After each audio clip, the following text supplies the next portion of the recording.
Well, how's it going, heroes? I hope I'm pretty well. If you're not really that caught up with UNS Productions, go check out their videos. I just posted another one about, information about issue 1 of Indago that will be coming on March 20th. Pick it up for $2. It's going to be lit. I'm going to, since I know it's pretty late, and to make up for it, I'm going to make 2 parts of me reading Unique Sins and Wonderful Tragedies. So, Unique Sins all up in your face. Alright, so where I left off is, Banks said that he thinks that Sheik's father is responsible for the fall of Asgard. And, we're going to get into a backstory to tell you who her father is and stuff. And, I'm just gonna begin right now. Chapter 2. Alright guys, come on. You've been keeping who your father is away from me for years now. Now we're stuck on this ship, we got nothing to do. You might as well tell me, Ian said, looking at Sheik. How about you just shut up? How about you just keep your mouth shut? I said to Ian. Right after I said that, I realized it was a little mean, even for how I usually speak to him. I think you should know, Sheik said, running her fingers through my hair. Well fine, let's just tell him everything, I said, plopping into my seat. Well, we might have to go back for this, she said. 5 years ago. What? I can't believe you said that, Ian said, looking at me with a stupid face he always has that makes me want to hit him. What? She's gorgeous. Just look at her, I said. But she's weird. She doesn't speak and she's all blacked out. She looks straight evil. Ian said, well, screw you, man. I stood up and walked toward her. I kneeled down and looked at her with her brown, amazing eyes. She seemed like she had a nice side that was trapped behind something. I said quickly without thinking, why aren't you talking? She just kept looking at me. She just kept looking at me as I just stayed kneeling on the ground to get eye level with her. She was short, really short, sitting down. I stood back on my feet and said, sorry to have bothered you. I walked away thinking I had just done probably the most embarrassing things in my life. As I got next to Ian, as I got back to Ian before he can even open my mouth, I told him to shut up. At that moment, the mighty Thor walked up, shocking everyone in attendance. Hello, I am Thor, and as you most likely know, I'm a mighty Avenger. I stand before you today, not as a hero, but as a teacher. As he said these words, my breath left my body. I thought to myself, as Thor's my teacher, I'll be unstoppable.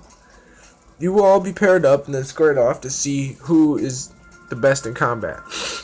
It will be a 2-on-2 fight until there's only 2 left standing. The last one will be a champion, and after being champion, you'll have to defend yourself again, taking on me. During the tournament, I was surprised to see that Ian held his ground. Well, the beautiful girl was tearing people apart, but not even touching me. As I watched her throw people around just by barely moving her hand, but I had to focus on the next opponent. Ian, step forward, Thor said. As he did, I had a great big smile grew across my face, and as he walked to me, blah, blah, blah, but I was doing so good. Why him? Ian said. A warrior never backs down from a challenger, Thor said. Oh, Ian, I'm most definitely challenging you, I said, laughing, getting into my combat position. Thor shoved him towards me, saying, come on, boy, bring the fight to him. As Ian reached me, I grabbed his arm and whipped him by his shoulder, slamming him on the ground. Come on, show me what you got, I yelled, as I tried to stomp him, but he evaded my attack, grabbing my leg and tripping me, so I hit him on the ground, getting angry at myself for letting him get the best of me. I stood up very quickly to show Ian who's better, because knowing him, he'd think he's better than me just because he tripped me. As I stood up,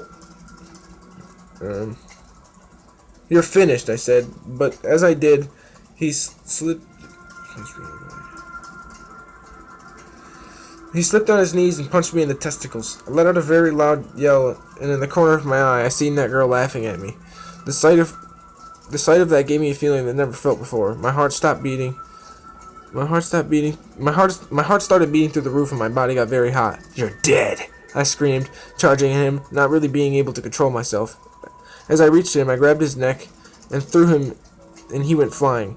I am only 11. I shouldn't be able to send a human body across the room with just a throw. His body hit the wall, and as it did, it struck there like his body had gave him enough to be halfway into it. He threw him into the wall so hard he pretty much went stuck in it, like stuck in that bitch. He stuck there. His body had gone through it enough to be halfway into it and began to to sprint after him. Again, not thinking or even controlling my body, I raised my fist to hit him again, mostly killing him. But as I was about to strike him, I felt a hand as hard as a hammer strike me in the face. It almost knocked me unconscious. It sent me flying and made me more angry. As I quickly stood up and spun around to tear apart whoever just laid their hands on me. But as I got to the man, I realized my uncontrollable anger slipped away. "Enough," he said in a loud, frightening tone. "Cody?" I said, I couldn't believe who was in my presence. "You've been gone for years, and now you greet me by punching me?" That's the end of this part, but shortly after this video, I will make another one because this is late and I gotta make it up to you guys.